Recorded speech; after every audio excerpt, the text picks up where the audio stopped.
Bismillahirrahmanirrahim. Alhamdulillahirabbil alamin. Allahumma shalli wa sallim wa barik ala Muhammad wa ala ali Muhammad.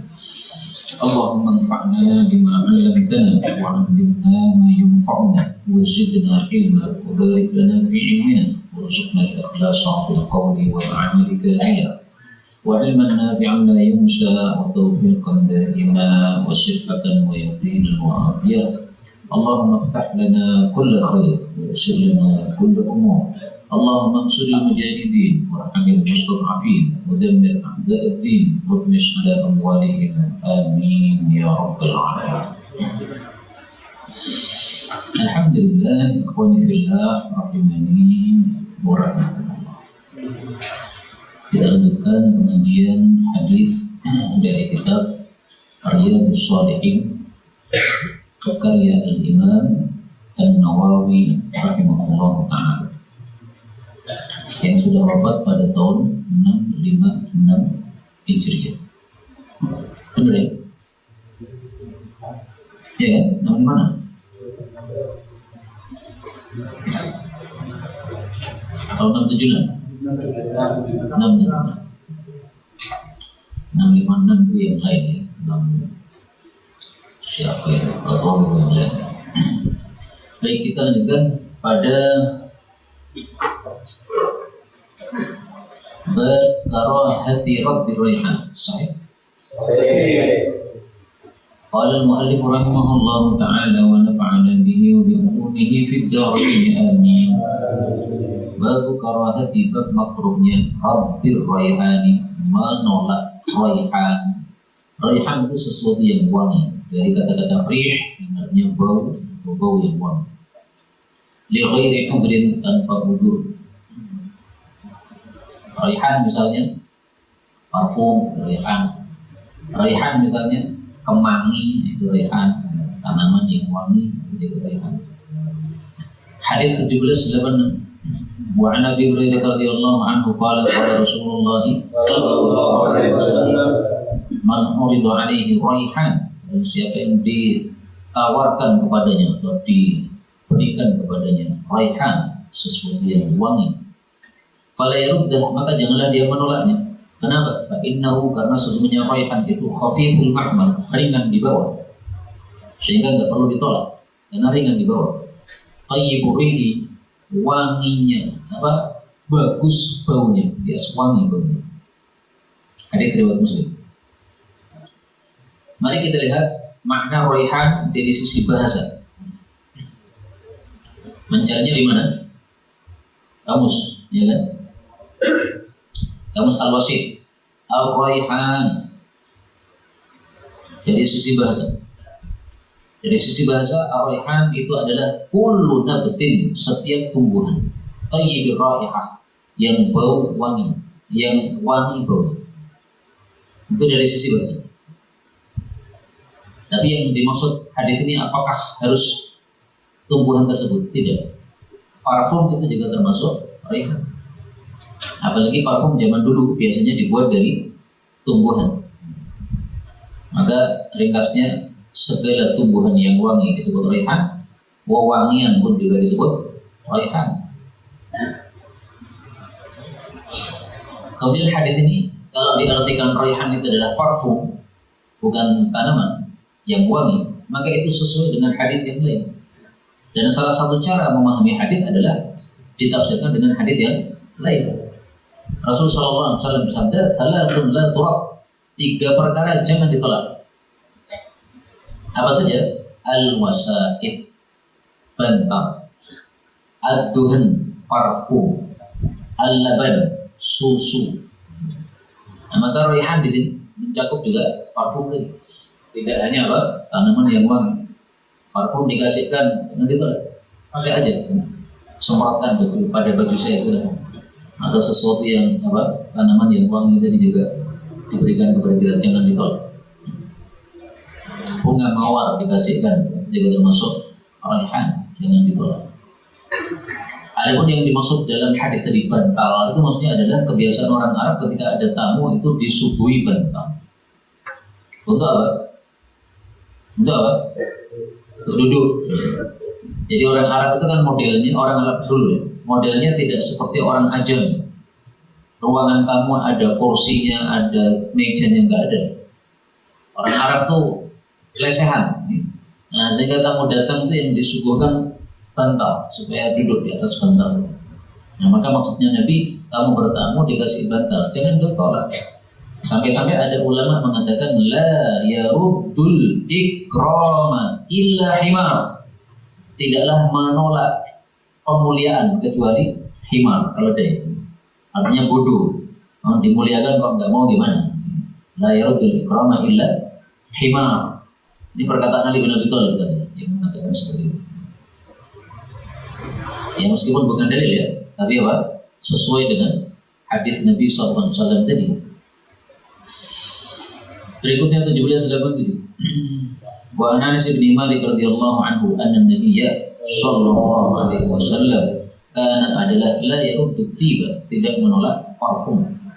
Nah, maka kata-kata raihan itu semakna dengan hadis ini, tib, parfum. Meskipun dari sisi bahasa tadi, setiap tanaman yang wangi. Kemudian tidak hanya parfum yang ditolak oleh Nabi SAW, tapi hadiah secara umum tidak ditolak oleh Nabi SAW. Mana dalilnya? Ini dalilnya. Karena yakbalul hadiyah, adalah Nabi SAW menerima hadiah, wa yufibu 'alaiha, dan membalas hadiah. Hadis riwayat Bukhari. Jadi ada dua sunnah. Sunnah pertama, hadiah diterima. Sunnah kedua, membalas hadiah dengan hadiah. Kalau tidak kita balas dengan hadiah, maka kita balas dengan doa. Karena doa itu juga hadiah. Jadi hadiah bisa berupa sesuatu yang fisik, bisa sesuatu yang tidak tampak. Sama-sama apa? Hadiah. Nah, maka ini tidak khusus sebenarnya dalam bab parfum. Apapun hadiah oleh Nabi diterima. Dikasih hadiah karak diterima. Karak adalah sesuatu yang remeh ya, jangan ditolak. Karena ada seorang syekh itu yang tidak sesuai sunnah. Dia dikasih parfum oleh seseorang, padahal seseorang yang saking senangnya kepada syekh tadi ngasih parfum. Nah ini syekhnya malah melihat parfum ini, mengatakan la ahtaj, saya nggak butuh. Ini ilmunya nggak berguna. Saya kayak ya mungkin dia lupa. Dia sudah pernah baca hadis ini tapi lupa. Dan itu sering orang seperti itu, sudah punya ilmu tapi ilmunya lenyap ketika dibutuhkan. Kurang berkah seperti itu karena apa? Ilmunya tidak dimunculkan oleh Allah pada saat waktu yang dibutuhkan. Berikutnya 360, bab karahatil madah, bab makruhnya memuji fil wajh, di hadapan wajah orang. Liman khifa alaihi, bagi orang yang dikhawatirkan terhadapnya mafsadat.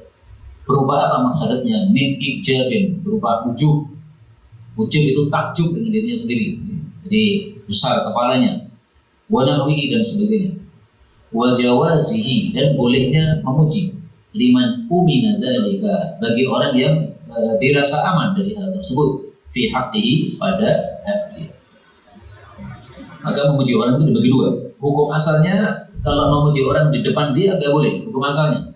Kenapa? Karena dikhawatirkan dia akan menjadi bangga atau sombong atau takjub.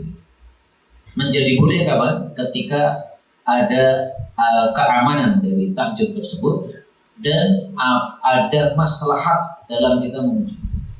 Jadi di sini Imam Nawawi hanya menyebutkan satu syarat ya. Boleh kalau aman.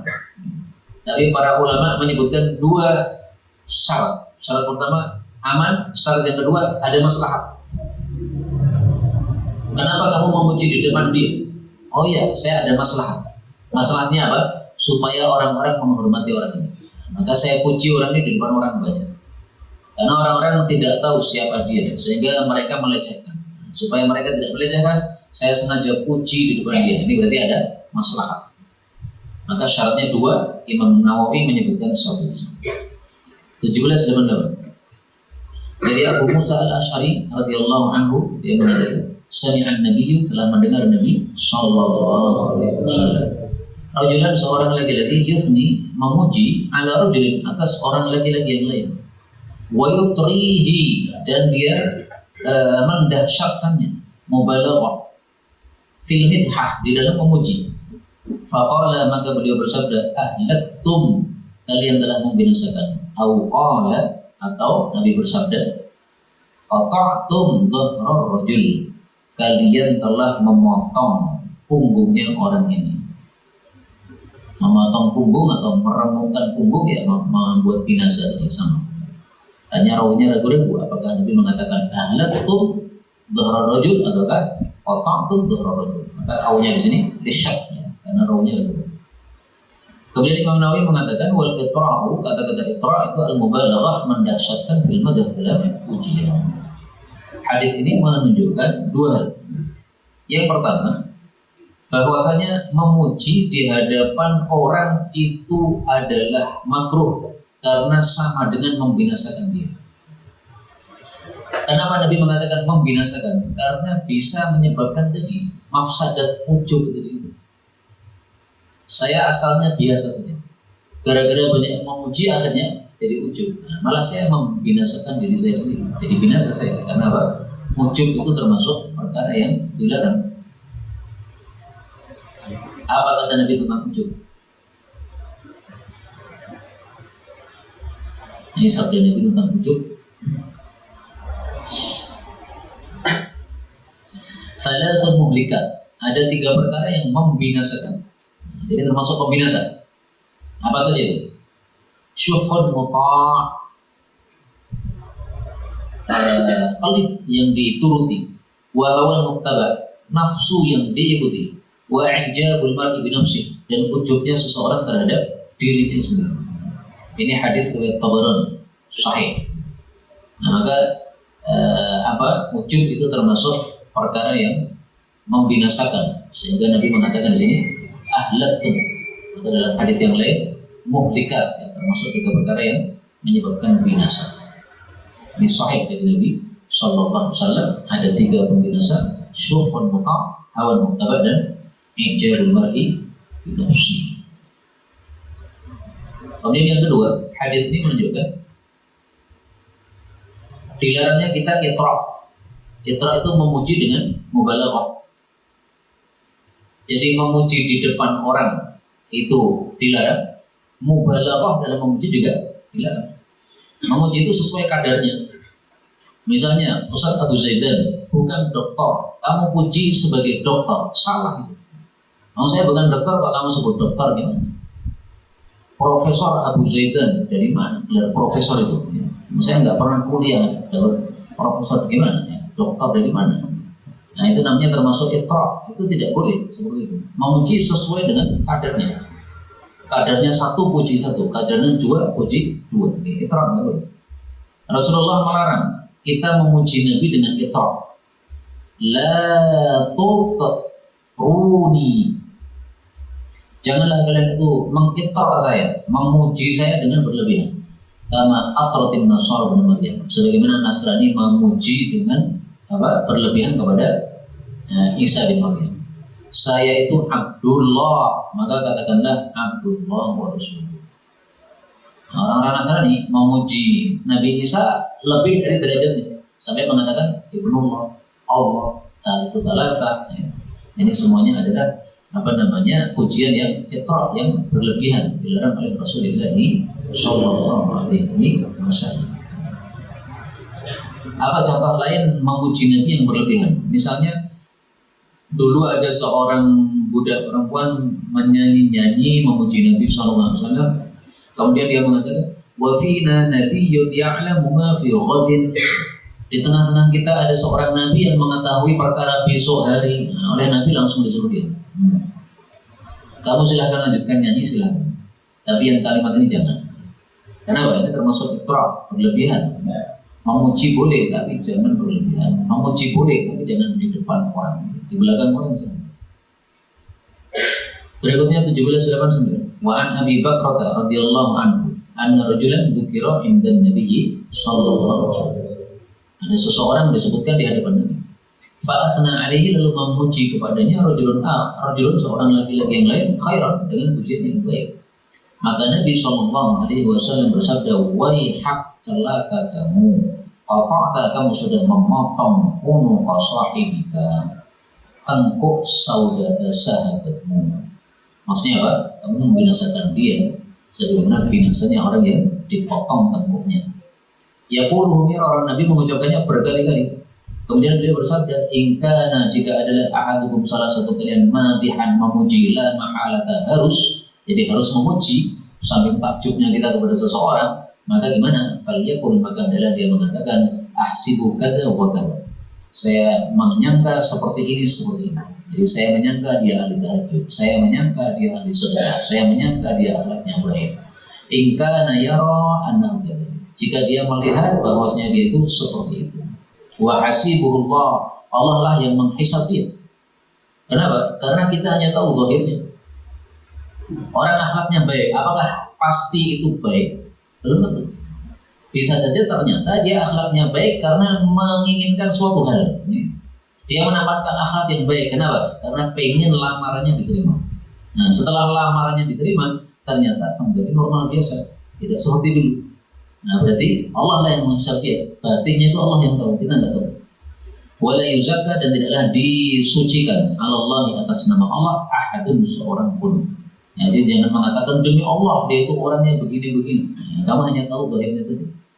Yang tahu batinnya hanya Allah Subhanahu wa Ta'ala. Nah, maka jangan pakai nama Allah Subhanahu wa Ta'ala sampai bersumpah-sumpah kalau ingin memuji seseorang. Ya. Karena apa? Karena kita hanya mengetahui zahirnya saja. Kemudian di sini ada istilah Abu Bakr. Apa artinya Bakr? Apa artinya Bakr? Ya? Betul. Saya bukakan di Kamus Al-Wasit. Al-Bakratu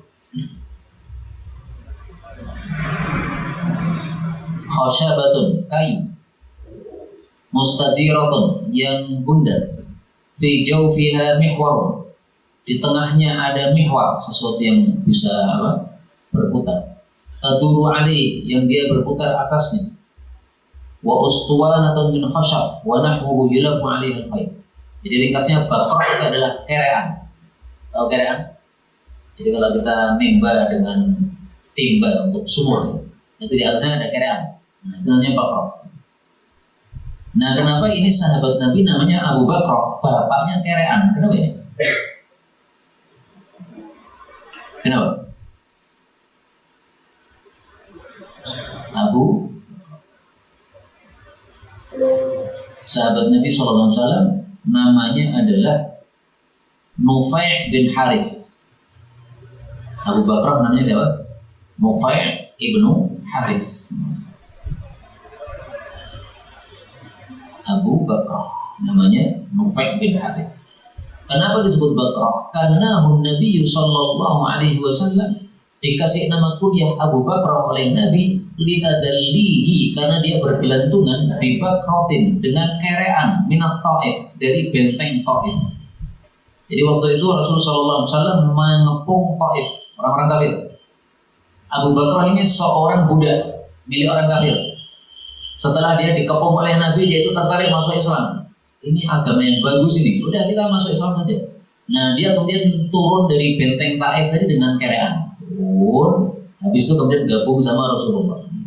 Jadi malah dia gabung sama yang ngepung. Kemudian Rasulullah mengatakan, anta Abu Bakr, karena kamu turun dari kerean tadi. Nah, maka dari sini kita ambil pelajaran bahwasanya boleh seseorang itu dikasih lakop dengan lakop yang sesuai dengan kondisi dia, tetapi tidak merendahkan. Abu Bakr ini tidak merendahkan, tidak ada masalah. Sesuai kondisi dia turun dengan Bakr. Ali bin Abi Thalib tidur di masjid, kemudian bajunya kotor dengan debu. Nah, Nabi mengatakan, Aba Turab, wahai bapaknya debu, bangun kamu. Karena dia ada debu. Ini tidak merendahkan dan ini sesuai kondisi dia. Tidak ada masalah. Orang yang gendut misalnya, Abu Samim, kalau tidak merendahkan tidak ada masalah. Kalau merendahkan nggak boleh. Berikutnya 1890. Wa an Hammam bin al-Harith 'an al-Miqdad radhiyallahu anhu anna rajulan, bahwasanya seorang laki-laki ja'ala berbuat yang dahu Uthman, memuji Uthman radhiyallahu anhu. Fa'amida, maka bersengajalah al-Miqdad itu, maksudnya berbuat. Fajatha, lalu dia berlutut ala rukbadaihi, di atas kedua lututnya, ya, duduk di atas kedua lututnya. Faja'ala, lalu dia berbuat yahtu, menuangkan fi wajhihi, pada wajahnya si pemujud tadi al-hasba, kerikil. Faqala lahu Uthman, maka Uthman bertanya kepada Miqdad, ma sya'nuka, apa kondisi kamu? Ada orang memuji saya, kok kamu yang nggak terima, kenapa? Faqala, maka Miqdad mengatakan, inna Rasulullah sallallahu alaihi wasallam qala, karena Rasulullah bersabda, idza ra'aitumul maddahin, kalau kalian melihat orang-orang yang suka memuji, fahthu fi wujuhihim turab, maka tuangkan pada wajahnya debu. Nah, maka hadis ini dipahami secara zahirnya oleh Miqdad. Disuruh tuangi debu, langsung ambil debu, dituangkan ke wajahnya. Maka para sahabat memahami hadis itu sesuai apa? Zahir. Sehingga mazhab zahiri itu mazhabnya para sahabat. Adapun orang-orang mencela mazhab zahiri itu gara-gara mazhab zahiri kemudian mengembangkan satu pemikiran yang aneh-aneh. Seandainya mereka tidak mengembangkan pemikiran yang aneh-aneh, tapi memahami dalil sesuai zahir, itu sudah sesuai para sahabat. Rasulullah mengatakan, tuangkan di wajahnya debu, ambil debu, tuangkan. Zahiri. Pemikiran Miqdad sahabat Nabi. Dan Sayyidina Uthman melihat itu tidak mengingkari. Oh, kamu mengamalkan sunnah, ya sudah. Tidak diingkari oleh Miqdad. Nah, walaupun mazhab zahiri itu menjadi dijauhi karena gara-gara pemikiran-pemikiran yang kemudian berkembang yang kurang pas. Misalnya menganggap bahwasanya tidak ada qiyas sama sekali, itu kan aneh.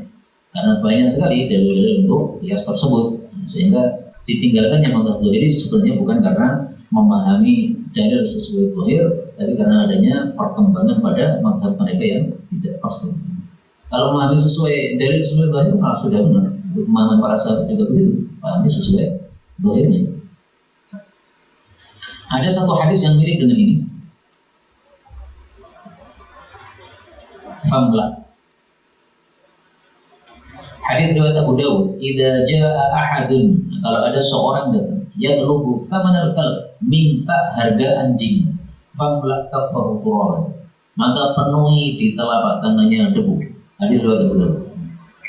Antum naik mobil, kemudian ada anjing lewat, anjingnya ketabrak mati, pemiliknya nggak terima, minta duit, langsung ambil tanah kasih di tangannya, nyoh, sesuai sunnah Rasulullah sallallahu alaihi wasallam.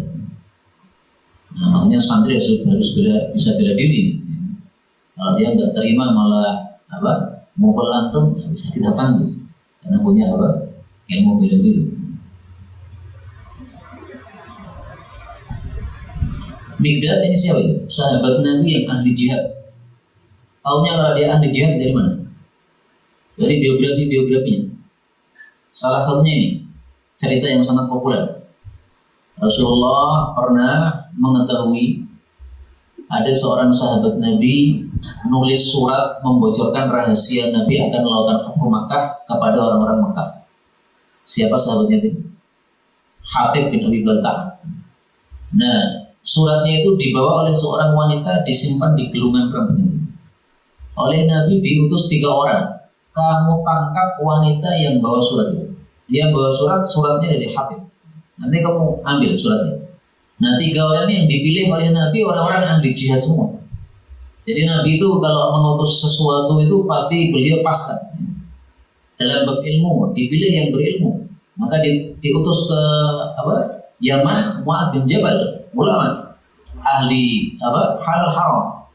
Yang diutus untuk nangkap ini 3 orang, siapa aja? Nah, mari kita lihat. Ba'atsani, kata Ali bin Abi Thalib, Rasulullah mengutus saya, Anas saya, wal Zubair dan Zubair, wal Miqdad bin Aswad. Ali ahli jihad, semuanya udah kenal. Satu kali penggalan pedang itu satu tubuh manusia bisa terbelah jadi 2. Ali dari 2. Kemudian Zubair, sampai Nabi mengatakan hawari saya ini Zubair. Kemudian Miqdad bin Aswad dipilih, ini pasti orang-orang khusus. Jadi kalau Nabi mengutus suatu urusan penting, antum harus hafalkan nama-namanya. Ini orang-orang siapa ya? Supaya kita ngerti bagaimana fadilahnya masing-masing. Miqdad termasuk ini. Makanya dia ahli jihad ya, ambil pasir dituangkan ke wajah nggak peduli. Mau nggak terima, ayo tempelan wani.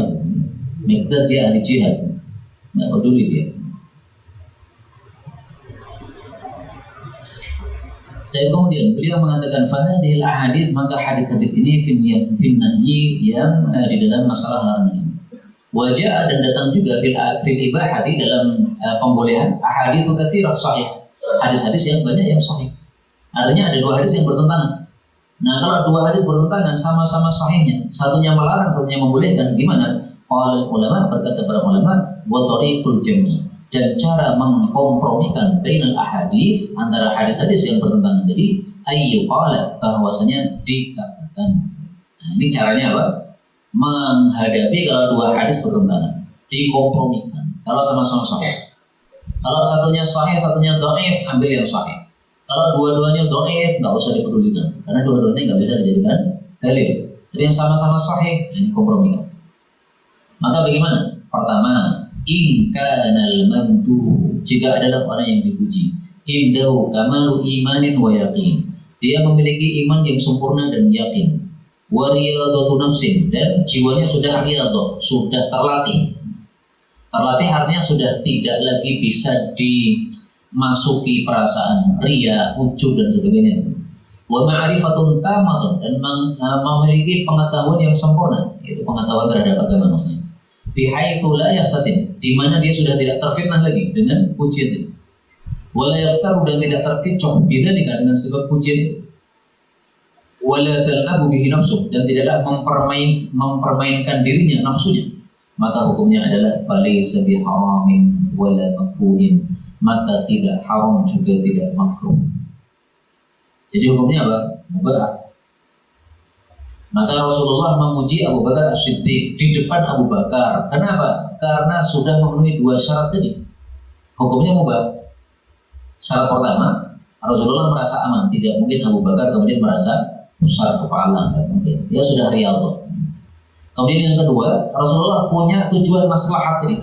Ini Abu Bakar As-Siddiq supaya ditiru oleh orang-orang, supaya dimuliakan oleh orang, maka beliau puji di hadapan dia. Supaya apa? Muncul maslahatnya, yaitu ditiru oleh banyak orang.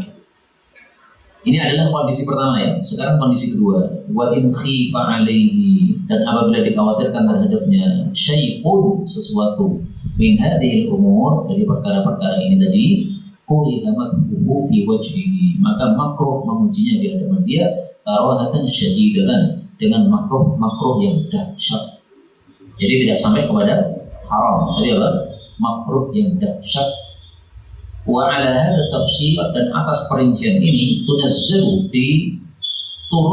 diturunkan maksudnya diposisikan al ahaditsu, hadis-hadis al mukhtalifatu, yang berbeda-beda fi dzalika, di dalam.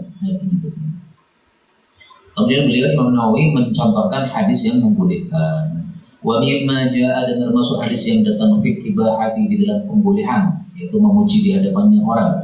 Qauluhu sallallahu alaihi wasallam, sabda Nabi li Abi Bakr radhiyallahu anhu, kepada Abu Bakar, arju an takuna minhum, aku berharap kamu termasuk mereka.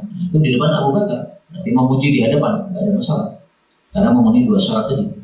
Ai, maksudnya minal ladzina, termasuk orang-orang yang yud'auna, dipanggil min jami'i abwabil jannah, dari semua pintu jannah, jumlahnya 8, lidukhuliha, untuk masuk ke dalamnya.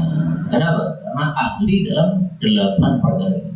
Ahli salat, ahli jihad, ahli puasa, ahli tobat, dan semua pintu jannah yang 8 dia ahli, sehingga dipanggil dari semuanya. Wa fil hadits al-akhar, pada hadis yang lain, lasta minhum, kamu tidak termasuk mereka. Ai, maksudnya lasta, kamu tidak termasuk minal ladzina, dari orang-orang yang yusbiduna uzurahum, mengisbalkan sarung mereka, khuyala, dengan sombong, maksudnya dengan sengaja. Jadi maksudnya kalau sengaja itu kategorinya sombong, kalau tidak sengaja kategorinya tidak sombong. Abu Bakar tidak termasuk yang sengaja, maka dipuji oleh Nabi, kamu bukan termasuk yang sombong karena kamu nggak sengaja. Jadi karena kontrol saja, bukan sengaja saya pengen isbal, enggak. Tapi apa?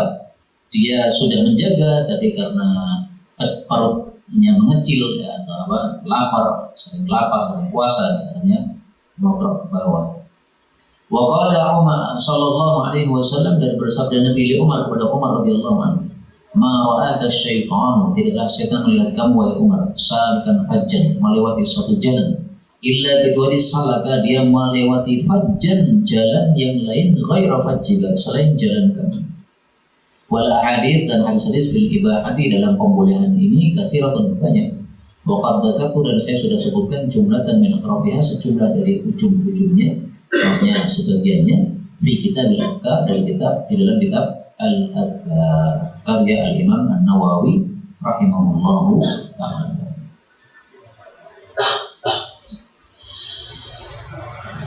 Yuqalu, dikatakan, bi'ibdar washtaril adhkar, jualah rumah untuk membeli kitab Al-Adhkar. Saking pentingnya kitab Al-Adhkar Imam Nawawi rahimahullahu ta'ala. Dan Imam Nawawi ini termasuk ulama yang ilmunya barokah. Barokahnya tampak dari dua sisi. Yang pertama, karya-karya beliau laris dalam bab apapun. Dalam bab hadis Riyadhus Shalihin laris, Arba'in Nawawi laris. Dalam bab fikih Majmu' Syarah Muhadzab laris. Apalagi Minhajut Talibin laris. Dalam bab akhlak atau tasawuf, kitab Tibyan fi Adab Hamalatul Quran laris. Kitab Ihya itu Ghazali, yang karyanya Imam Nawawi ada tasawuf Raudhatul apa namanya itu? Lupa namanya ya. Nah, itu juga laris. Jadi Imam Nawawi nulis apapun dalam bab ilmu yang beliau kuasai laris. Padahal kitab yang semakna itu banyak sekali. Akhlaqul Ulama atau Adab Hamalatul Quran yang semacam yang Imam Nawawi tulis, ada beberapa judul para ulama tulis, tapi paling laris yang miliknya Imam Nawawi. Nah, maka ini tanda berkahnya ilmu beliau. Satu. Yang kedua, dari sisi usia beliau yang sangat muda, 45 tahun sudah wafat, tapi sudah nulis banyak sekali. Yang kalau dihitung usia itu seperti nggak masuk akal. Usia 45 kok sebanyak itu karyanya, itu kapan nulisnya? Dan beliau Imam Nawawi nulis pada usia 20 tahun. Kitab beliau yang judulnya adalah apa, Minhajut Talibin ya. Saya lupa, pokoknya di usia 20 tahun itu beliau sudah menulis kitab yang susah. Kitab yang susah artinya berarti ilmunya sudah sangat matang, padahal usia masih sangat muda. Ini berkahnya ilmu Imam Nawawi rahimahullahu ta'ala.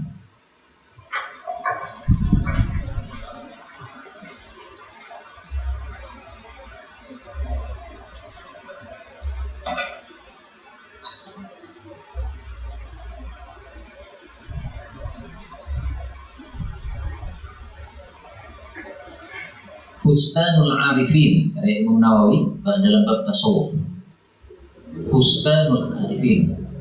Jadi kayaknya beliau memang suka kebun. Riyadhus Shalihin, kebun. Bustanul Arifin, kebun juga. Nah, jadi mudah insyaallah ingatnya ya. Riyadh sama bustan. Tapi memang ya namanya karya manusia tidak lepas dari kesalahan. Sehingga dalam Bustanul Arifin ya wajar ada sebagian ulama yang mengingkari sebagian isi kitabnya. Ya memang namanya manusia tidak selalu benar ucapannya. Kalau ucapan Nabi pasti apa? Benar. Nah, sehingga kita ambil yang bagusnya, adapun yang tidak cocok dengan syariat ya kita hindari.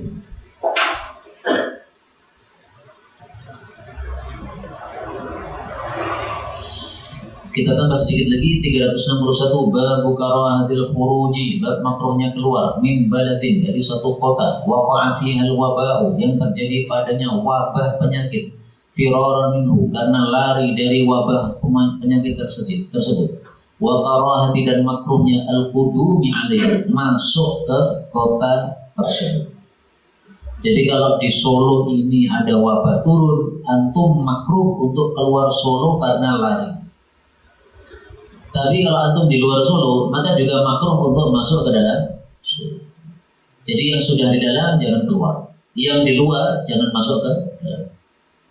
Ini sekaligus menunjukkan adanya penyakit menular. Karena kalau kita di dalam, keluar, itu bisa menularkan ke orang-orang ini. Kalau ada orang yang di luar masuk, itu bisa tertular ketika dia berada di dalam. Jadi hadis ini sekaligus menunjukkan dua perkara. Perkara yang pertama adalah jangan menularkan penyakit. Perkara yang kedua, hendaklah kita menerima takdir Allah Subhanahu wa Ta'ala. Kita berada di satu tempat, ada wabah di situ, sudah terimalah, tidak usah lari. Karena kalau kamu lari malah membahayakan kepada orang lain.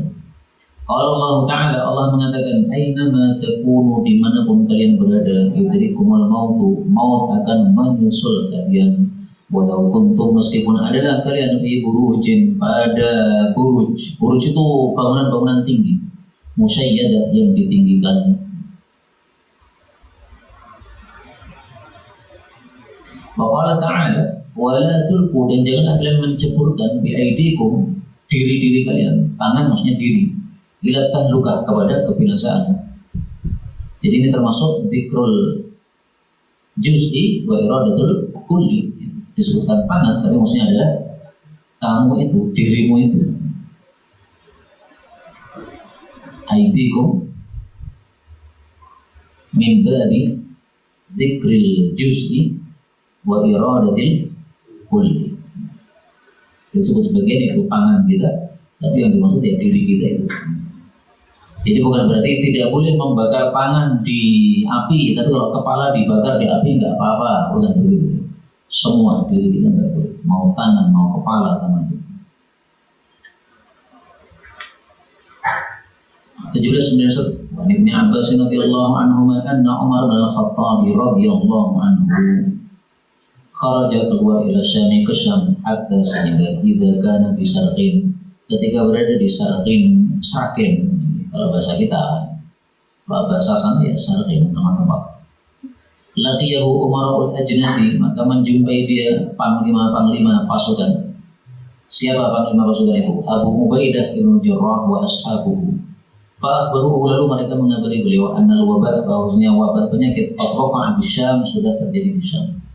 Kalau Ibnu Abbas, berkata Ibnu Abbas, faqala li Umar, maka Umar mengatakan kepada saya, ud'u li al-muhajirin al-awwalin, panggillah untuk saya muhajir yang pertama. Fada'autuhum, maka saya panggil mereka.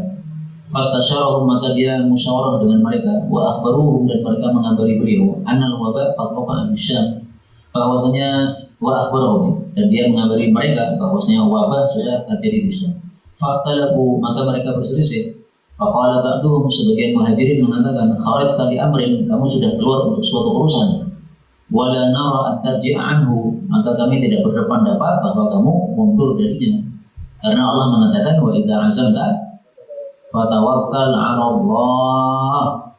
Jadi pendapat ini ada sisi benarnya, karena sesuai dengan ayat Al-Qur'an. Kalau kamu sudah berazam, sudah tawakal sama Allah. Kamu kan sudah niatan untuk pergi ke sana, ya sudah, nggak usah mundur. Nah, kalau ada wabah penyakit gimana? Tawakal saja. Ini pendapat pertama. Pendapat yang kedua mengatakan apa? Wa qala ba'dhum, dan berkata sebagian mereka, ma'aka baqiyatun nas, bersama kamu itu sisa orang, artinya tidak sendiri kamu itu. Wa ashabu Rasulillah sallallahu alaihi wasallam, dan para sahabat-sahabat Nabi. Wala nara, dan kami tidak berpendapat antuk dimau bahwasanya engkau mendatangkan mereka alal wabah, kepada wabah. Ini dalilnya apa ini? Wala tulqu bi aidikum ila tahluka. Jadi dua pendapat sama-sama punya dalil.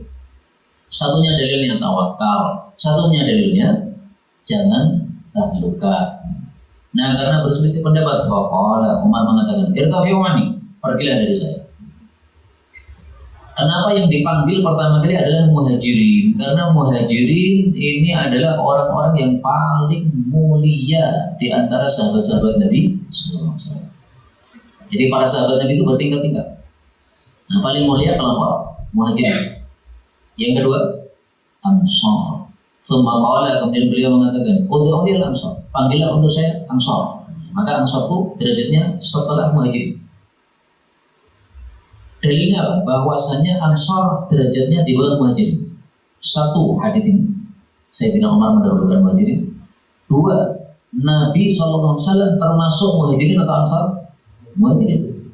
Seandainya Ansar itu lebih utama daripada muhajirin, pasti Allah sudah menjadikan Nabi termasuk Ansar. Ya. Jadi dipilihnya Nabi termasuk muhajirin itu berarti menunjukkan muhajirin lebih utama. Fada'autuhum, saya panggil mereka, fastasyarahum, musyawarah dengan mereka, fasalaku sabilal muhajirin, lalu mereka menempuh jalurnya orang muhajirin, yaitu berselisih. Wakhtalafu kakhtilafihim, mereka berselisih seperti mereka. Faqala rafi'u anni, pergi dari saya.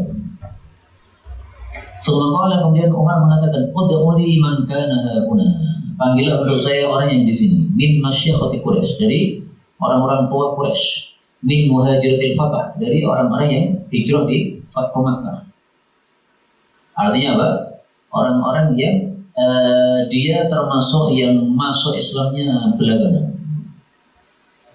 Jadi dia bukan termasuk muhajirin al-awwalin, tapi termasuk yang muslimatil fatah, atau istilah lainnya muhajiratil fatah. Jadi mereka sahabat-sahabat Nabi, tapi derajatnya bawah. Bawahnya kenapa? Masuk Islamnya terlambat. Pada waktu saya panggil mereka, falam yahtalif alaihim min umratillah, maka tidaklah berselisih atasnya dari mereka dua orang laki-laki. Jadi semuanya sepakat. Kalau mereka mengatakan nara antarja'a bin nas, kami berpendapat kamu tidak usah, kamu mengembalikan para manusia, wala tuqtimahum ala hadzal wabah, jangan mendatangkan mereka kepada wabah. Muncul pertanyaan, kenapa muhajirin Ansar berselisih, tapi yang masuk Islam belakangan malah tidak berselisih? Ini masuk akal. Kenapa? Karena muhajirin Ansar ilmunya sudah banyak. Jadi dalilnya itu bisa bertabrakan gitu. Kalau melihat dalil ini maju, kalau melihat dalil ini tidak maju. Nah akhirnya ada kecenderungan ke dalil ini, ada kecenderungan ke dalil ini. Tapi yang baru saja masuk Islam malah ilmunya lebih sedikit. Ilmunya lebih sedikit, kadang-kadang malah tidak bertabrakan antara pengetahuan dengan pengetahuan. Jadi ini bukan berarti bahwasanya yang masuk Islam belakangan lebih afdol karena tidak berselisih, bukan begitu. Orang tidak berselisih karena apa? Bisa jadi karena ilmu yang masuk ini masih sedikit. Seperti hafalan Quran.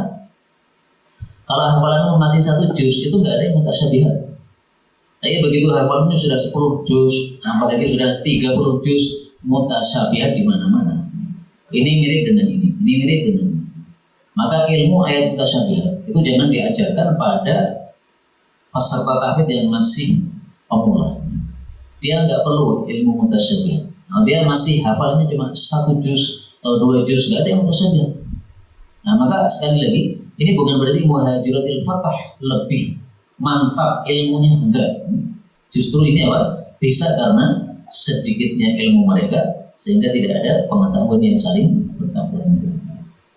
Fanada Umar radhiyallahu an, lalu Umar menyeru pada manusia, ini musbihun ala dhahrin, sesungguhnya saya berpagi-pagi di atas kendaraan, maksudnya saya akan kembali pulang.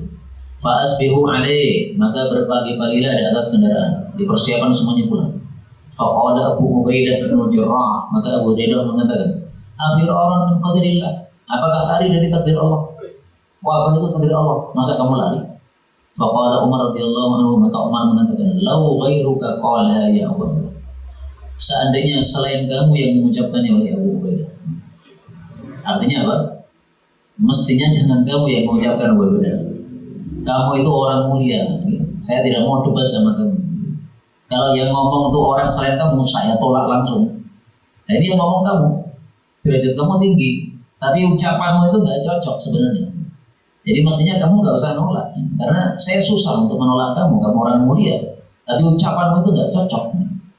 Waktu Umar yakrahu khilafahu, dan Umar itu tidak suka untuk menyelisih Abu Ubaidah, itu karena kemuliaan Abu Ubaidah, dia termasuk 10 yang dijanji masuk jannah. Naam, ya, nafirru min qadrillah ila qadrillah. Kita memang lari dari takdir, tapi menuju takdir yang lain. Ara'aita, apa pendapatmu? Lau kana laka ibil, kalau kamu punya unta, fahabatat, lalu unta itu turun wadian pada satu lembah, lahu qudwatan, yang memiliki 2 qudwah. Qudwah itu adalah janibul wadi, samping lembah. Ihdahuma, salah satunya khasbah subur, wal ukhra, sementara yang lain jadbah, tandus. Alaysa in ra'aital khasbah, bukankah kalau kamu itu merumput pada yang subur, ra'aitaha biqadrillah, kamu merumput padanya dengan takdir. Wa in ra'aital jadbah, kalau kamu merumput pada tempat yang tandus, ra'aitaha biqadrillah, kamu juga merumput padanya dengan takdir juga. Artinya di sini Sayyidina Umar menggunakan qiyas. Sebagaimana kamu boleh memilih, ya, ini tempat tandus, ini tempat subur, kamu boleh milih yang subur. Maka sama juga, ini ada tempat yang ada wabahnya, ini ada tempat yang aman. Saya pilih yang aman, nggak ada masalah. Salahnya di mana? Ya, memilih yang aman, nggak ada masalah. Datang dia berkata, Faja'a Abdurrahman bin Auf. Datang Abdurrahman bin Auf radhiyallahu anhu. Wa kana, dan adalah dia mutaghayyiban, sedang ghaib fi ba'di hajati, pada sebagian hajatnya, yang mungkin di Abi. Faqala, lalu dia mengatakan, inna indi, sesungguhnya pada saya min hadza, dari urusan ini, ilman, ada ilmu.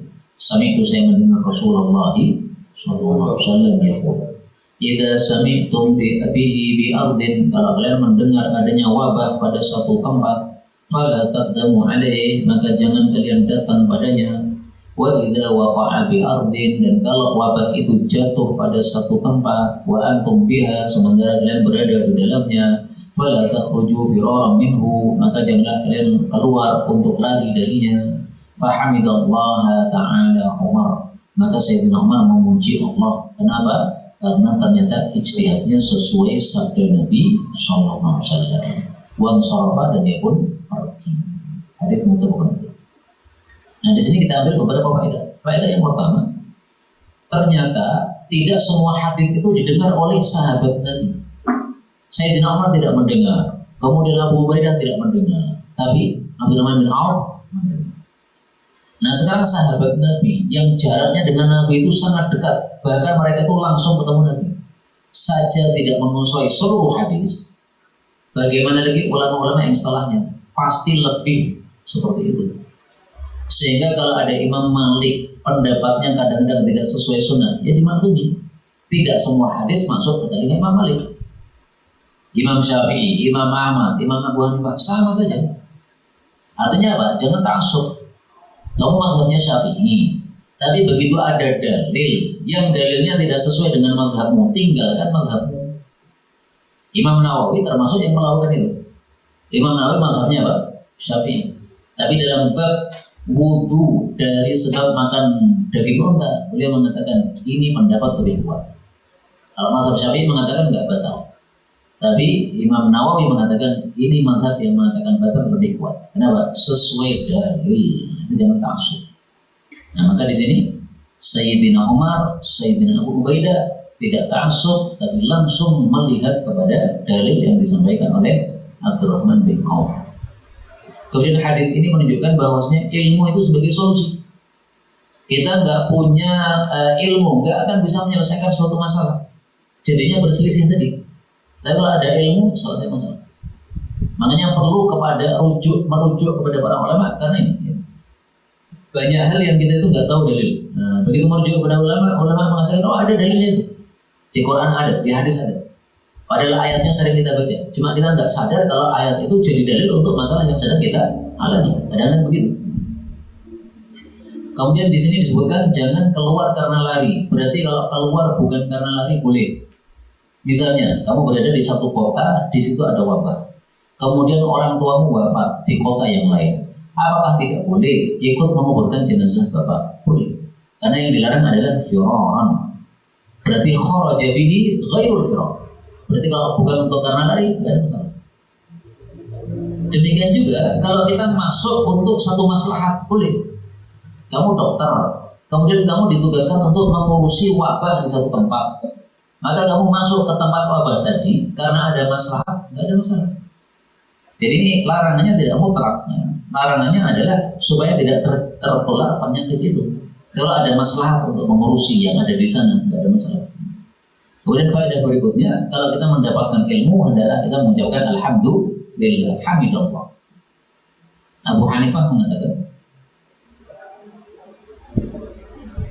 qala Abu Hanifah mengatakan, ahmadullah, aku tahmid kepada Allah Subhanahu wa ta'ala ala kulli ilmin sami'tu, terhadap setiap ilmu yang saya dengar. Jadi kalau beliau mendengar ilmu baru, alhamdulillah. Mendengar ilmu baru, alhamdulillah. Mendengar ilmu baru, alhamdulillah. Maka Allah tambah ilmunya. Karena Allah sudah menjanjikan la in syakartum. Karena itu mari kita ucapkan Alhamdulillahirabbil alamin. Niatnya dua ya. Untuk bersyukur atas tambahnya ilmu, juga karena sudah selesai majelis. Alhamdulillahirabbil alamin. Wal qadwa jadi berbuat. Kurang satu hadis lagi, tambahan lagi. Wa an Usamah bin Zaid radhiyallahu anhu an Nabi sallallahu alaihi wasallam, "Idza sami'tum ta'un bi ardh," kalau kalian mendengar wabah penyakit di satu tempat, fala tadkhuluha, jangan memasukinya.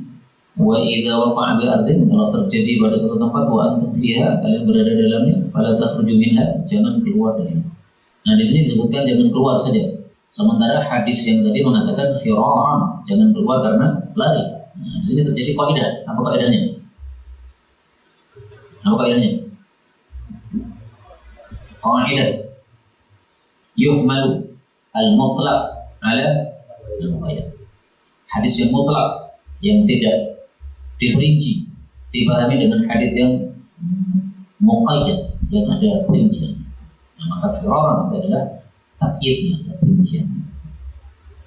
Ini yang dapat kita pelajari. Benarnya dari Allah Subhanahu wa taala. Kalau ada salahnya, astaghfirullahaladzim li wa lakum walhamdulillahi rabbil alamin.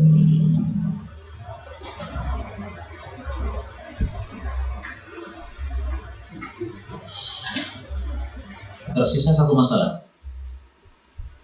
Nanti kamu cari ya. Apa masalahnya?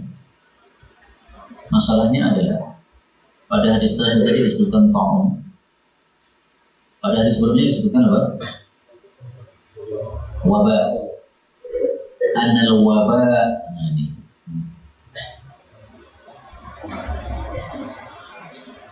Jadi pertanyaannya, apakah wabah dengan ta'un sama? Apakah wabah dengan ta'un sama? Nah, itu jadi PR, nanti dicari. Apakah sama antara wabah dengan ta'un? Saya kasih kata kunci untuk mencari.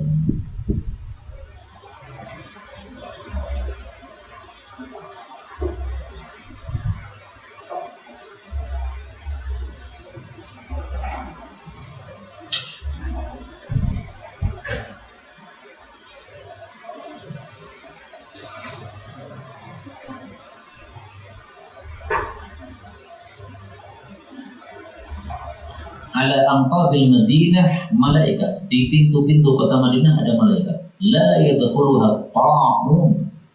Ta'un itu tidak bisa masuk ke kota Madinah. Ta'un tidak bisa masuk. Kalau wabah bisa masuk. Ini hadis muttafaqun alaih tadi.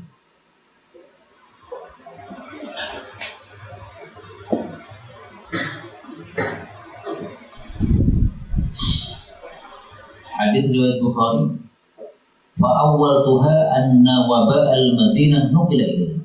Saya bermimpi melihat seorang perempuan hitam, rambutnya model madul, keluar dari Madinah, lalu tinggal di Mahya'ah atau di Juhfah. Maka saya takwilkan berarti wabah yang ada di Madinah itu sudah dipindah ke Mahya'ah atau Juhfah. Berarti wabah bisa masuk kota. Maka akhirnya wabah dengan ta'un apa? Tidak sama. Ta'un nggak bisa masuk, wabah bisa masuk. Meskipun akhirnya dilempar oleh Allah Subhanahu wa taala ke Madinah. Nah, ini jadi pembahasan ya. Apakah sama ataukah tidak? Dua hadis tadi menunjukkan tidak sama, tapi hadis ini menunjukkan seolah-olah sama. Karena di sini sami'tum at-ta'un, sementara tadi annal waba. Di mana ini? Nah, mustilah. Maka ini perlu apa? Ditelisik, dicari. Bagaimana solusinya ini? Apakah sama atau tidak? Ataukah ada dua pendapat? Ada dua pendapat ya, masuk akal. Karena dua hadis tadi menunjukkan sama, sementara dua hadis yang lainnya menunjukkan tidak. Wallahu a'lam. Subhanallah wa bihamdihi, asyhadu an la ilaha illa anta, astaghfiruka wa atubu ilaik. Alhamdulillah.